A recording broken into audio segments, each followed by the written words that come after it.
वालेकुम स्टूडेंट्स, कैसे हैं आप सब। हम पढ़ रहे हैं केमिस्ट्री का chapter number 4 structure of molecules. तो आज का जो उसमें टॉपिक है वो है covalent bond. Covalent bond last lecture में हमने पढ़ा था आयनिक बॉन्ड के आयनिक बॉन्ड कैसे बनता है।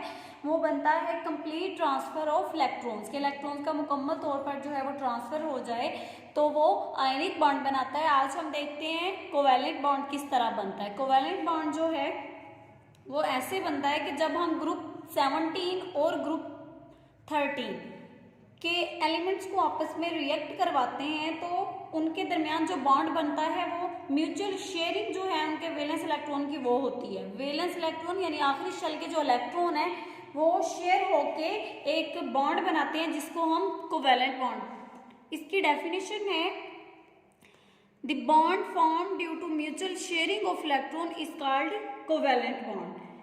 In other words, this is the type of bond which is formed due to mutual sharing of electron is called covalent bond. और इस दौरान क्या होता है कि एनर्जी चेंजेस होती हैं और इसमें जब दो एटम्स हैं, एक हम ले लेते हैं ग्रुप 17 से और एक है 13 से, जब हम उनको रिएक्ट करवाते हैं, जब दो एटम एक दूसरे के करीब आते हैं, जैसे ये है कि ग्रुप 13 और 17 के एलिमेंट्स जो हैं वो रिएक्ट करके कोवेलेंट बॉन्ड बनाते हैं। अब हाइड्रोजन है और इधर क्लोरीन है। जब हमने इन दोनों को रिएक्ट करवाया, हाइड्रोजन के वैलेंस शेल में 7 इलेक्ट्रॉन है और इसके वैलेंस शेल में 1 इलेक्ट्रॉन है। जब हमने इनको रिएक्ट करवाया तो इसमें सेम टाइप में दो तरह की फोर्सेस जो हैं वो एक्ट कर रही हैं। देखिए ये हमारे पास न्यूक्लियस है, उसका पॉजिटिव चार्ज बाहर, उसके इलेक्ट्रॉन घूम रहा है, negative charge same case is here. अब ये पॉजिटिव और नेगेटिव एक दूसरे को खींच रहे हैं, हाइड्रोजन का पॉजिटिव और क्लोरीन का नेगेटिव, और इधर क्लोरीन का पॉजिटिव और इसका नेगेटिव जो है वो एक दूसरे को अपनी तरफ अट्रैक्ट करने की कोशिश कर रहे हैं। और जब ये दोनों एटम क्लोज होते हैं तो इनके दरमियान एक बॉन्ड बन जाता है। साइमल्टेनियसली जो दो फोर्सेस अमल कर रही हैं वो कौन कौन सी हैं? एक है रिपल्सिव फोर्सेस और दूसरी है अट्रैक्टिव फोर्सेस।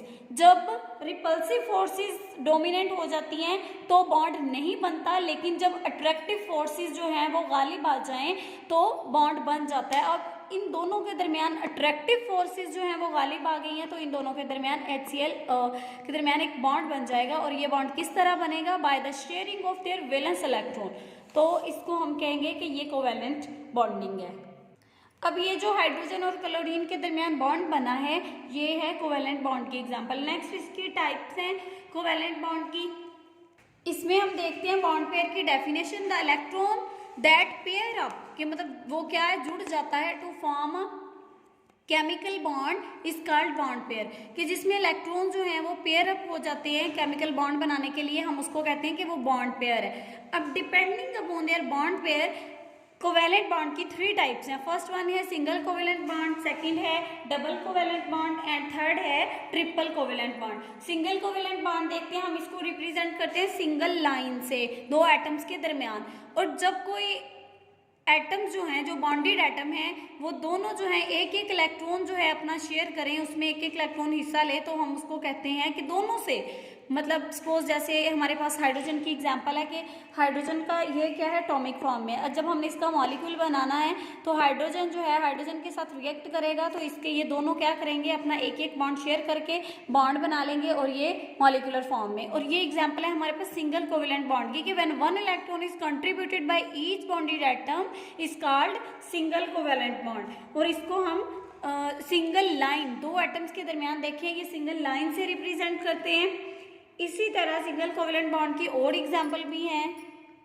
क्लोरीन और क्लोरीन के दरमियान अगर हम बॉन्ड बनने की बात करें तो क्लोरीन के वैलेंस शेल में 7 इलेक्ट्रॉन्स होते हैं और इधर भी जब ये दोनों जो हैं, ये वाला इलेक्ट्रॉन और ये मिलके बॉन्ड बना देगा, यानी शेयरिंग करके ये क्लोरीन और क्लोरीन के दरमियान सिंगल बॉन्ड बनेगा। अगर इसी तरह HCl है, ये पीछे भी हमने एग्जांपल डिस्कस किया, और इसी तरह कार्बन जो है उसके वैलेंस शेल में 4 इलेक्ट्रॉन्स होते हैं, या ये हाइड्रोजन के साथ शेयर करके अपने जो वैलेंस इलेक्ट्रॉन है ये बॉन्ड बना देगा और ये हमें इस तरह का स्ट्रक्चर जो है वो मिलेगा। नेक्स्ट है double covalent bond. Double covalent bond जो है जब हर बॉन्डेड एटम जो है वो 2-2 इलेक्ट्रॉन कंट्रीब्यूट करे तो उससे जो बॉन्ड बनेगा वो होगा डबल कोवेलेंट बॉन्ड। जैसे ऑक्सीजन है, When each bonded atom contribute 2 electrons form double bond। Oxygen है, ऑक्सीजन के वैलेंस शेल में 6 इलेक्ट्रॉन होते हैं।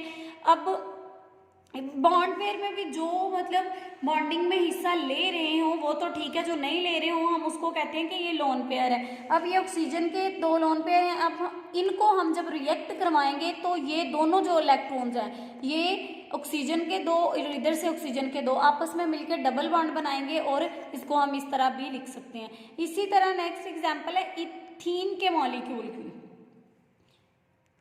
ये इथीन का मॉलिक्यूल है, उसका फार्मूला होता है C2H4। कार्बन के हमें पता है वैलेंस शेल में 4 इलेक्ट्रॉन है, ये एक कार्बन के 4 इलेक्ट्रॉन है और इधर दूसरे कार्बन के 4 इलेक्ट्रॉन है। ये क्रॉस और डॉट हमने इसलिए लगाया है कि इन दोनों में डिफ्रेंशिएट करने के लिए कि किस कार्बन के कौन से है। इसी तरह ये हाइड्रोजन के वैलेंस शेल में 1 इलेक्ट्रॉन है, अब ये आपस में शेयर करके बॉन्ड बना लेंगे, ये दोनों भी बॉन्ड बना लेंगे और हमारे पास ये इथीन का मॉलिक्यूल बन जाएगा। कार्बन डबल बॉन्ड कार्बन और हाइड्रोजन यानी C2H4 इथीन का मॉलिक्यूल। नेक्स्ट है ट्रिपल कोवेलेंट बॉन्ड। हम इसकी डेफिनेशन देखते हैं। इसको हम दो एटम्स के दरमियान 3 लाइनों से जाहिर करते हैं और डबल बॉन्ड को हम 2 लाइनों से जाहिर करते हैं। When each bonded atom contribute 3 electrons then they form triple covalent bond. जिस तरह नाइट्रोजन है उसके वैलेंस शेल में 5 इलेक्ट्रॉन होते हैं, ठीक है, तो ये तो हो गया उसका लोन पेयर। और ये जो 3 जो हैं अब ये क्या करेंगे आपस में शेयर हो गए, ये बॉन्ड बना लेंगे। नाइट्रोजन और नाइट्रोजन के दरमियान जो है वो ट्रिपल बॉन्ड होता है और हम इस तरह भी इसको लिख सकते हैं। इसकी एक और एग्जांपल भी है। अब ये है C2 एंड H2। कार्बन के हमें पता है वैलेंस शेल में 4 इलेक्ट्रॉन्स होते हैं और इस कार्बन के भी 4 इलेक्ट्रॉन। इस तरह हमने वो ये जो कार्बन जो है वो हाइड्रोजन के साथ ये बॉन्ड बनाएगा और ये जो तीनों हैं आपस में ट्रिपल बॉन्ड बना लेंगे और ये आ जाता है अल्काइन में, यानी ये इथाइन बना है। ये हमारे पास ट्रिपल बॉन्ड की एग्जांपल है। आप लोगों ने क्या करना है कि कोवेलेंट बॉन्ड की डेफिनेशन साथ है एक एग्जांपल, उसके बाद सिंगल डबल और ट्रिपल कोवेलेंट बॉन्ड की डेफिनेशन विद 1 एग्जांपल आप कर सकते हैं, 1 और 2 या इसकी भी और डबल की और ट्रिपल की 2 एग्जाम्पल कर लें और सिंगल कोवेलेंट बॉन्ड की डबल और ट्रिपल की 1 एग्जाम्पल कर लें एंड जो सिंगल कोवेलेंट बॉन्ड है उसकी आप 2 एग्जाम्पल कर लें। इसमें से अगर कुछ समझ नहीं आया तो आप लोग कमेंट सेक्शन में पूछ सकते हैं। अपना ख्याल रखिएगा। अल्लाह हाफिज़।